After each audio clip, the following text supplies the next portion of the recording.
ইবনুল মুবারক রহমাতুল্লাহ আলাইহি এত বড় উঁচু পায়ার বুজুর্গ ছিলেন, এত বড় আলেমী দ্বীন ছিলেন, এত বড় জগৎ বিখ্যাত মুহাদ্দিস ছিলেন। গরমের দিনে ছাদের উপরে যখন নামাজ পড়তেন আব্দুল্লাহ ইবনুল মুবারক, রুকু আর সেজদাগুলো এত লম্বা লম্বা হইতো যে পূর্ণিমার রাতে রাতের আলোয় উড়ে যাওয়া পাখি আব্দুল্লাহ ইবনুল মুবারককে খুঁটি মনে করে ঘাড়ে বসে থাকতো, মাথায় পাখি বসে থাকতো, টের পাইতো না যে আব্দুল্লাহ ইবনুল মুবারক নামাজ পড়তেছে। সুবহানাল্লাহি ওয়া বিহামদিহি এইরকম দাঁড়ায়া তিলাওয়াত করতে থাকতো। আমাদের গায়ে তো মশা বসার সাহস পায় না, মুসল্লি আকবার, বড় মুসল্লি আমরা, ঠিক না? এই হলো তাদের হালাত, এই রকম যাদের ইবাদতের হালাত। আচ্ছা, এইটাই কি হালাত?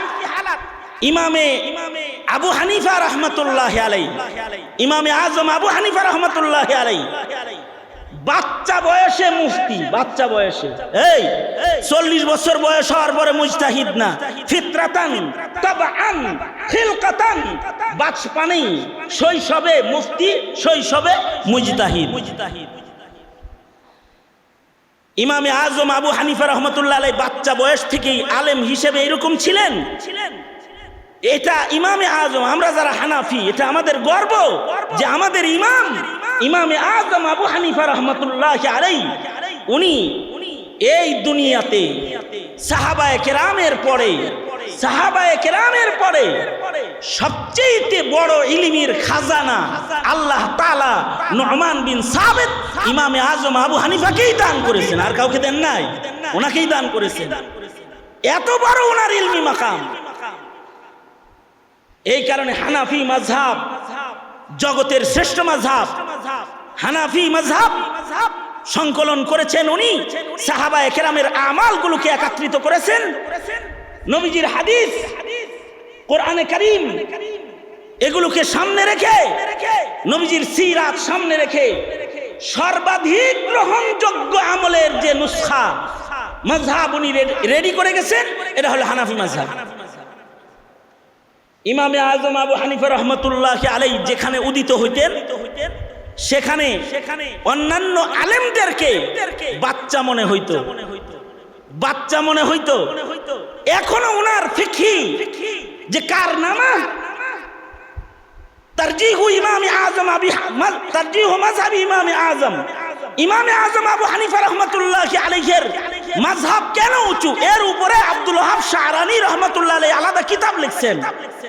এই মাযহাব হানাফি মাযহাব ইলমান আকলান সার্বিক দলিল আদিল্লা সহকারে সব দিক দিয়ে সর্বাধিক গ্রহণযোগ্য মাযহাব এবং সর্বাধিক তাকওয়াওয়ালা আমল, সর্বাধিক বিতর্ক মুক্ত আমল, নবীজির সুন্নাহর সর্বাধিক কাছাকাছি আমলগুলোকে হানাফি মাযহাবে ইমামে আজম আবু হানিফা রহমতুল্লাহ আলাইহি এক জায়গায় করছেন। তাছাড়া তো দুনিয়ার অন্যান্য ইমামের কৌল আর ইমামে আজম আবু হানিফার কৌল, আরে অন্য মাযহাব তো মাযহাব পরিপূর্ণ হয় না যদি ইমামে আজমের দুই একটা কথা তারা গ্রহণ না করে, তাহলে মাযহাব কামেল হয় না। যেমন মনে করেন অন্যান্য ইমামদের কথা শুনলে পরে তো হিন্দুরাও খুশি হয়ে যাবে, হিন্দুরা খুশি হয়ে যাবে অন্যান্য ইমামদের, কিছু ইমামদের কথা শুনলে। ইমামদের নাম আমি বলবো না, তবে আকসার আইম্মায়ে মুজতাহিদিনদের মত হলো যেই গরুর গোশত হালাল ওই গরুর পেশাবও হালাল, মানে পেশাব পাক। যেই পশুর গোশত পাক খাওয়া যায় ওই গরুর পেশাবও, ওই পশুর পেশাবও পাক। এটা একটা অনেক ইমামদের রায়। এটা ইমাম শাফি, ইমাম আহমদ বিন হাম্বল অনেকেই বলেন যে গরুর পেশাব পাক। এই কথা শুনলে তো হিন্দুরা সব খুশি হয়ে যাব, হায় হায় মুসলমানের মাযহাবে পেশাব পাক, খাই খাই খাই আরো বেশি করে খাইব, খুশি হয়ে যাব। কিন্তু যেখানে অন্যান্য ইমামরা একদিকে দাঁড়ায় রয়েছে, ইমামে আজম আবু হানিফা রহমতুল্লাহ আলাইহি তিনি কোরআন ও সুন্নাহর অন্যান্য মজবুত দলিল সামনে করে সারা দুনিয়ার সব মুজতাহিদদের উল্টা দাঁড়ায় গেছেন। ইমামে আজম আবু হানিফা রহমতুল্লাহ আলাইহি বলেন, পেশাব তো পেশাবই, এটা পাক বলতে কিছু নেই, না পাক। এটা মানুষের হোক আর উটের হোক আর গরুর হোক। ইমামে আজম আবু হানিফা রহমতুল্লাহ আলাইহি হাত বাঁধার জায়গা এমন ভাবে নির্ধারণ করে দিচ্ছেন যে এটা নিয়ে কাজে লাগার কোনো সম্ভাবনা নাই। খাটো মানুষেরও যেখানে যায় পড়বো, বেটে মানুষেরও যেখানে পড়বো, লম্বা মানুষেরও সেইখানে যায় পড়বো। আর যদি কারোর হাত লম্বা হয় কোন রকম, তাহলে বুকে বাঁধতে গেলে তারটা যায় গলায় পড়বো, আর খাটো হইলে যে পেটের উপরে পড়বো, জায়গা মতো পড়বো না। কিন্তু ইমামে আজম আবু হানিফা রাহমাতুল্লাহি আলাইহি হাত বাঁধার ক্ষেত্রে হাদিস একত্রিত করে তরিকা বাতলে দিয়ে গেছেন যে 2 আঙ্গুল দিয়ে ধরবা, কালার উপরে বিছাইবা, কবজাটা ডান হাত দিয়া বাম হাতের কবজা ধরবা, ধইরা যেখানে সাইডরা দিবা, এইটা হাত বাঁধার জায়গা। দেখবা অটোমেটিক এটা যায় নাভির নিচে পড়ে গেছে। এই ইমামে আজম আবু হানিফা রাহমাতুল্লাহি আলাইহি এত বড় ইমাম, কিন্তু এই রকম লাখো কোটি ইমামে আজমকে একত্রিত করলো নবীর 1 সেকেন্ড অথবা আব্দুল্লাহ ইবনুল মুবারকের মতো 1 কোটি আব্দুল্লাহ ইবনুল মুবারক একত্রিত করলো নবীর 1 সেকেন্ডের সোহবত যে সাহাবী উঠাইছে তার সমান ইমানের মালিক সবাইকে বানানো সম্ভব না। সুবহানাল্লাহ, জোরে করে বলেন সুবহানাল্লাহ। এই কারণেই আব্দুল্লাহ ইবনুল মুবারককে জিজ্ঞাসা করা হয়েছিল, আব্দুল্লাহ ইবনুল মুবারককে জিজ্ঞাসা করা হয়েছে, ওগো আব্দুল্লাহ ইবনুল মুবারক, আপনার কাছে একটা জিজ্ঞাসা। আব্দুল্লাহ ইবনুল মুবারক বলেন তো, উমর ইবনে আব্দুল আজিজের দাম বেশি নাকি আমির মুআবিয়ার দাম বেশি? ওমর ইবনে আব্দুল আজিজ রহমাতুল্লাহ আলাইহি এমন খলিফাতুল মুসলিমিন ছিলেন যার খেলাফত নিয়ে, যার শাসন নিয়ে কারোর প্রশ্ন ছিল না। তার শাসন আমলে শুধুই মাত্র মানুষ তার উপরে খুশি ছিল তা না, পশুও খুশি ছিল। সুবহানাল্লাহ, আওয়াজ করে বলেন সুবহানাল্লাহ। মানে ওমর ইবনে আব্দুল আজিজ রহমাতুল্লাহি আলাইহি এত বড় একজন খলিফাতুল মুসলিমিন ছিলেন যার উপরে শুধু মানুষ রাজি তা না, পশু পাখিও রাজি। এ কারণে ওনার আমলে বাঘ ছাগলের উপরে জুলুম করে নাই, বাঘ ছাগলের রক্ত পান করে নাই, হিংস্র প্রাণীগুলো দুর্বল প্রাণীর উপরে রহম করত। কারণ খলিফাতুল মুসলিমিন ছিলেন আব্দুল্লাহ ইবনুল মুবারক, ওমর ইবনে আব্দুল আজিজ রহমাতুল্লাহি আলাইহি। ওমর ইবনে আব্দুল আজিজ রহমাতুল্লাহি আলাইহি ওনাকে বলা হয় এই উম্মতের প্রথম মুজাদ্দিদ, ওনাকে বলা হয় ওমরে সানি। একদিকে ওনাকে বলা হয় ওমরে সানি, আর একদিকে উনি হলেন এই উম্মত মুসলমানের প্রথম মুজাদ্দিদ। অর্থাৎ উম্মতের ভেতরে ফিতনা ফাসাদ দূরীকরণে তাজদীদি সংস্কারকের ভূমিকায় যারা অবতীর্ণ হন মুজাদ্দিদ। 100 বছরে হাদিসে আছে যে আমার উম্মতের ভেতরে আল্লাহর রাসূল বলেছেন আমার উম্মতের ভেতরে 100 বছর পরে পরে একজন করে মুজাদ্দিদ আসবে। ঠিক নবীজির 100 বছর পরে নবীর বংশে যিনি মুজাদ্দিদ হইয়া হযরত ওমরের বংশে যিনি আগমন করেছেন, হযরত ওমরের রক্তে যিনি আগমন করেছেন, 100 বছরের মাথায় গিয়ে যিনি আগমন করেছেন, তিনি হলেন এই উম্মত মুসলমানের প্রথম মুজাদ্দিদ ওমর ইবনে আব্দুল আজিজ রহমাতুল্লাহি আলাইহি। এর ফাঁকে 1400 বছর পর্যন্ত 100 বছরের মাথায় মাথায় একজন করে মুজাদ্দিদ আসছে। বলা হয় আমাদের উলামারা বলেন, হিন্দুস্তানের উলামারা একমত, নিকট অতীতে যেই মুজাদ্দিদ দুনিয়ার থেকে বিদায় নিয়েছে তিনি হলেন এই মিল্লাতের শেষ মুজাদ্দিদ যিনি স্বীকৃতি পেয়েছেন, তিনি হলেন হাকিমুল উম্মত মুজাদ্দিদুল মিল্লাত আশরাফ আলী থানভী রহমতুল্লাহি আলাইহি। তিনি হলেন এই উম্মতের শেষ মুজাদ্দিদ, ওনাকে বলা হয়। আর এই মুসলিম মিল্লাতের প্রথম মুজাদ্দিদ যিনি, তিনি হলেন উমর ইবনে আব্দুল আজিজ রহমতুল্লাহি আলাইহি, যাকে উমরে সানি বলা হয়। যে উমর ইবনে আব্দুল আজিজ রহমতুল্লাহি আলাইহি, তার আমলে বাঘ আর ছাগল একসাথে পানি পান করত। আজব কাণ্ড, খেলাফতের প্রভাব, তার শাসনের প্রভাব বাঘের উপরে পড়েছে, যে বাঘ ও ছাগলের উপরে আক্রমণ করে নাই। এত বড় উঁচা পায়ার মানুষ যিনি। আচ্ছা, ওনার আগে, ওনার আমলে বাঘের আখলাক ছিল এমন যে ছাগলের রক্ত খাইতো না। তাহলে মানুষের আখলাক কি ছিল? মানুষগুলো কেমন ছিল ওনার আমলে? উমর ইবনে আব্দুল আজিজ রহমতুল্লাহি আলাইহি, সবুজ ভাই কই গেল? হ্যাঁ, আমার তো ওয়াজ করতে মানা করছে, কিছু দোয়া করে দিই।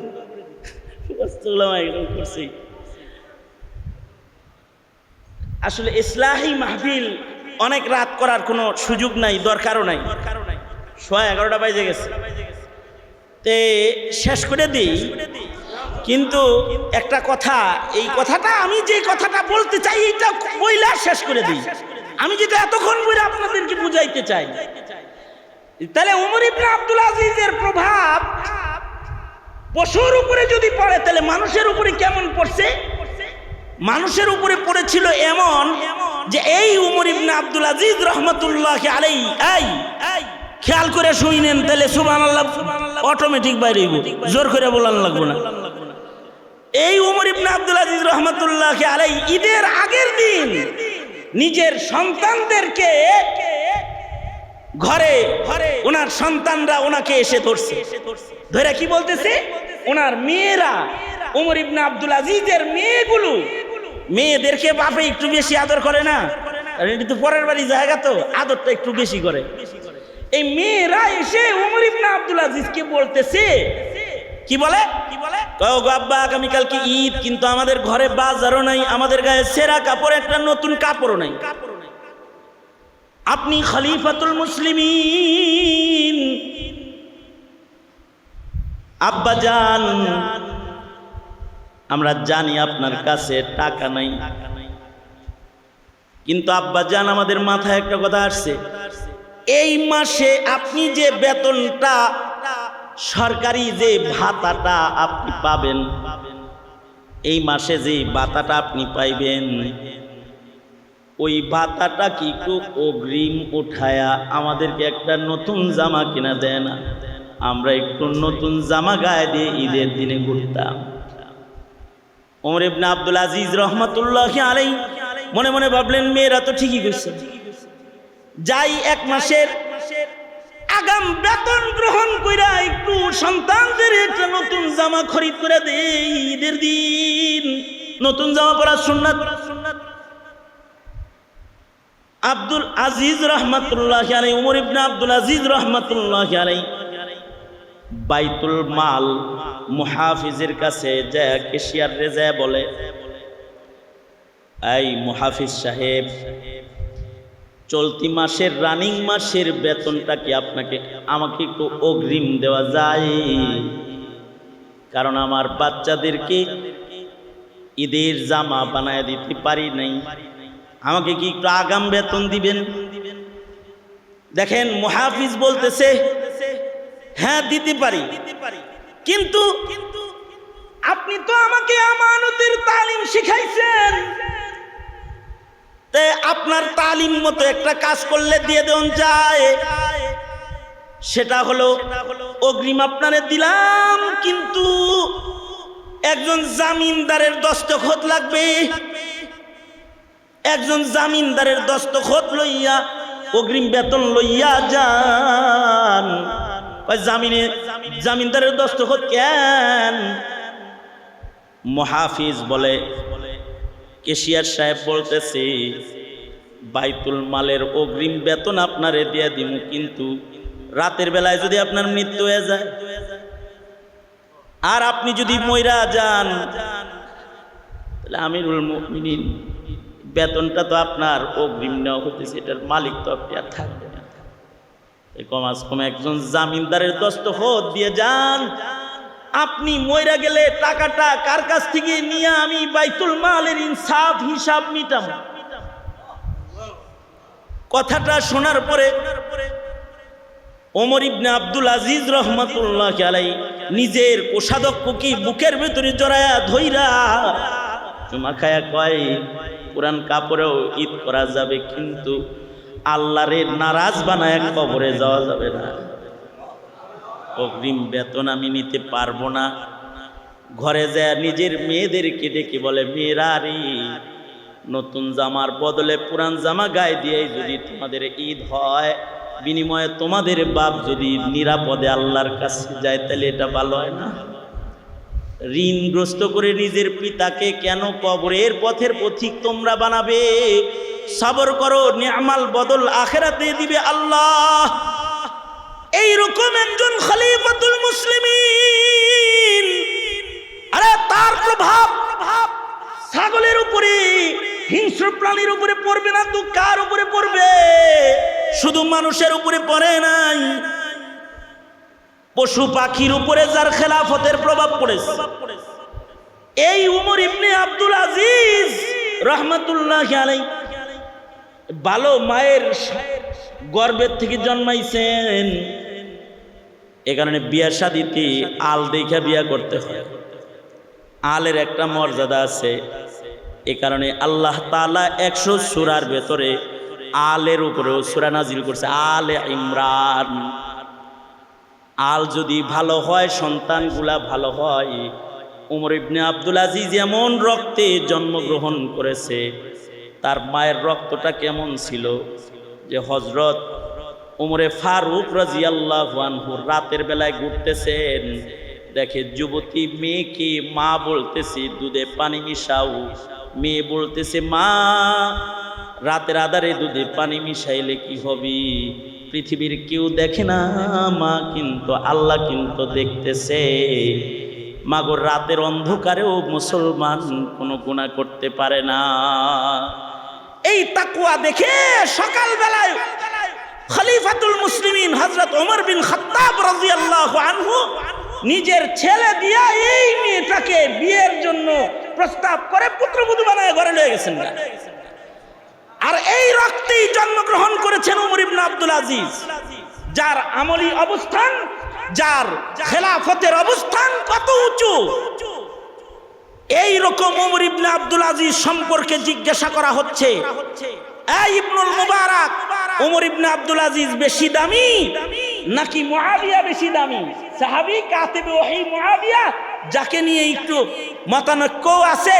অনেকে অনেক কথা কয় যে ছেলের খেলাফত দিয়ে গেছে অমুক তমুক, এই সেই। এই সমালোচনার দিকে তাকিয়ে বলতেছে, যার ব্যাপারে সমালোচনা নাই তিনি হলেন ওমর ইবনে আব্দুল আজিজ। তার দাম বেশি নাকি ওনার দাম বেশি? হযরত আব্দুল্লাহ ইবনুল মুবারক রহমাতুল্লাহ আলাইহি বলেন, কার সাথে কি পান্তা ভাতে ঘি আছে না একটা কথা, গরম ভাতে ঘি হইলে তো মানে পান্তা ভাতে ঘি। তুমি কার সাথে কার তুলনা করো? আমাদের দেশে বলে না, কোথায় কি, কার সাথে কি, তুমি কার সাথে কাকে তুলনা করো?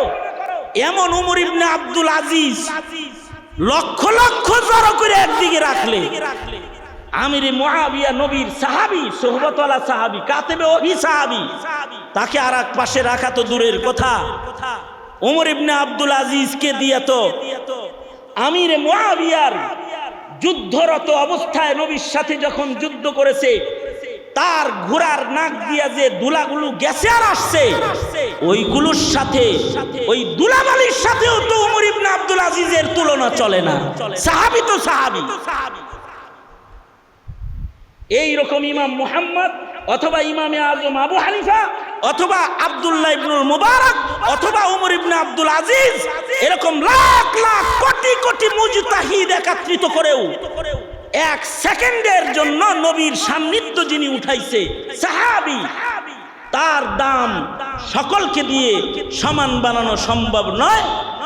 সব তারকা মিলে যেমন চাঁদের সমান নয়, লক্ষ চাঁদ মিলে যেমন সূর্যের সমান নয়, লক্ষ লক্ষ মুজতাহিদ তাবেঈ মিলে একজন সাহাবীর সমান নয়।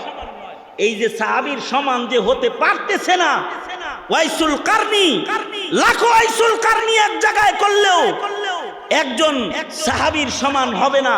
এর কারণ কি? কারণ হলো সোহবতে নবী, নবীর সোহবত, মুহাম্মদুর রাসূলুল্লাহ সাল্লাল্লাহু আলাইহি ওয়াসাল্লামের সান্নিধ্য। এই হলো সান্নিধ্যের মাসআলা। আপনি মুহাম্মদুর রাসূলুল্লাহ সাল্লাল্লাহু আলাইহি ওয়াসাল্লাম কোন জায়গায় পাইবেন? এখন তো আর নবী পাবেন না, অথবা তাবেঈন পাবেন না, তাবেঈন পাবেন না, অথবা মুজতাহিদিন পাবেন না, অথবা ইমামে বুখারী, ইমাম মুসলিম, ইমাম আবু দাউদ, ইমাম তিরমিজিকে এখন পাবেন না। তো আপনি কার সোহবত উঠাইবেন? আপনি আপনার যুগে যাকে পাইবেন, আপনার ইক্তেদা করার মতো আপনি তার সোহবত উঠাইবেন। নিজেরে বড় মনে না করে, নিজেকে দূরে ঠেলে না দিয়ে তাদের কাছাকাছি নিয়ে নিজেকে বসাইবেন। হাল জামানার যে বুজুর্গ পাবেন, সে আপনার সোহবত উঠানোর জায়গা। তার সোহবতে আপনি যত যাইবেন আপনার দাম তত বাড়াইবেন। সাহাবীরা যেমন নবীর কাছে যায় দাম বাড়াইছে, আপনি তেমন ওলির কাছে যায় দাম বাড়াইবেন। এটাই আল্লাহ পাকের পছন্দের রাস্তা। এই কারণেই আল্লাহ তাআলা বলেন, ইয়া আইয়ুহাল্লাযীনা আমানুত্তাকুল্লাহ ওয়া কুনু মা'আস সাদিকিন। আল্লাহ তাআলা বলেন, ও ঈমানদারেরা ইত্তাকুল্লাহ, এই ঈমানদারেরা আল্লাহকে ডরো। ওয়া কুনু মা'আস সাদিকিন, সাদিকিনদের সান্নিধ্য গ্রহণ করো। সাদিকিনদের সান্নিধ্য যত বেশি জীবনে হবে, আল্লাহর কাছে ইমানের ওজন তত বেশি হবে। কারণ সোহবতের মাধ্যমে যে ইমান পয়দা হয়, সে ইমানটা মজবুত হয়, সে ইমানটা পুখতা হয়। সোহবতের মাধ্যমে যে ইমান অর্জন হয়, এই ইমানটা কবরে নিয়ে যাওয়া যায়। খাঁটি ইমান হয়, যে ইমান শয়তানের ধোঁকায় নষ্ট হয় না। এই মজলিসের মাধ্যমে আপনারা অনেকগুলো আকাবিরের সোহবত উঠাইছেন, যারা বুখারী শরীফ পড়ায়, যারা নবীর হাদিস পড়ায়। আমরা ঘুমিয়ে থাকলেও যারা এখানে এসেছে, তারা রাতের বেলায় তাহাজ্জুদে দাঁড়ায় থাকে। রাত যখন হয়ে যায়, এদের তখন ঘুম হয় না, ওরা তখন জায়নামাজ বিছায় দাঁড়ায় যায়। যেগুলো আসছে এরা দাঁড়ায় থাকে রাতের বেলায়, মুসাল্লায় দাঁড়ায় থাকে। আমরা যখন বাজে কথায় মত্ত থাকি, ওরা তখন জিকিরে মত্ত থাকে। আমরা যখন দুনিয়ার কাজে মশগুল থাকি, তখন ওরা কালা কালা কালা কালা রাসূলুল্লাহ বলতে থাকে। তো ওদের দাম আছে না? সুতরাং ভাই ও দোস্ত বুজুর্গ, এই যে সোহবতের মাধ্যমে একজন আর একজনের একটু কাছাকাছি যাওয়ার এই আয়োজন, এইটাও বিজাতিরা বন্ধ করবার চায়, এটাকেও বন্ধ করে দিতে চায়। হ্যাঁ, উন্মুক্ত করে দিতে চায় আপনার জন্য পূজা, গান, বেশ্যাখানা, সিনেমা হল, আর নাচ গানের আড্ডাখানা, যেখানে বাইজি না চায় ওইখানে ওপেন করে দিতে চায়। আর আপনি সোহবত উঠাবেন, এটাকে বন্ধ করে দিতে চায়, এগুলো বন্ধ করে দিতে চায়। কিন্তু ভাই ও দোস্ত বুজুর্গ, তুমি তো বুঝবে, তুমি তোমার নিজের বুঝ তুমি বুঝে নিতে পারো না। কড়ায় গন্ডায় হিসাব করে দুনিয়ার সব বুঝলা, এটা বুঝবা না। তো মুহতারাম হাজিরিন, সাভারে থাকি, দেশের মানুষ, ঘরের মানুষ, মুরগি হইলো ডাল ডাল। সুতরাং খুব শক্ত করে কিছু বলতে চাই না, তবে আমি আমার এই সংক্ষিপ্ত কথাটার মাধ্যমে যেটা বুঝাইতে চাইলাম, কুলুবুল আরিফিন, যেটা মাআদিনুত তাকওয়া, আর এই সোহবতের মাধ্যমে মানুষের মূল্য বাড়ে, এটাই আল্লাহর নিজাম। এটা বুঝার চেষ্টা করি, নেক সান্নিধ্যকে অযথা কাজ মনে না করি, নেক সান্নিধ্যের গুরুত্ব প্রদান করি। ইনশাআল্লাহ বলেন, ইনশাআল্লাহ বলেন। আল্লাহ তাআলা আমাদেরকে তৌফিক দান করুন। সবাই ইস্তিগফার করেন। আস্তাগফিরুল্লাহ রাব্বি মিন কুল্লি যামবি ওয়া আতুবু ইলাইহি আস্তাগফিরুল্লাহাল্লাযী লা ইলাহা ইল্লা হুয়াল হাইয়ুল কাইয়্যুম ওয়া আতুবু ইলাইহি আস্তাগফিরুল্লাহাল্লাযী লা ইলাহা ইল্লা হুয়াল হাইয়ুল কাইয়্যুম ওয়া আতুবু ইলাইহি। সবুজ ভাই দোয়া হয়ে যায়। এই মসজিদের জন্য দোয়া করুন। এর অসমাপ্ত কাজগুলো যেগুলো আছে আল্লাহ তাআলা যারা আছে নেতৃত্বে, সবুজ ভাই তো আছে সেক্রেটারি হিসেবে কাজ করতেছে, আপনারা যারা এলাকার আছেন সবাই মিলে এটাকে ঠিকঠাক করে ফেলে। ঘন ঘন এখানে ইসলাহি মজলিস হয়, এটা আপনাদের জন্য নিয়ামত। এই এলাকার যারা তাদের এই বুঝটা আছে তাদের কদর করবেন ইনশাআল্লাহ। বলেন আপনারা খুশি না এতে না নারাজ? খুশি না নারাজ? আল্লাহ তাআলা বুঝার তৌফিক দান করুন। আলহামদুলিল্লাহ।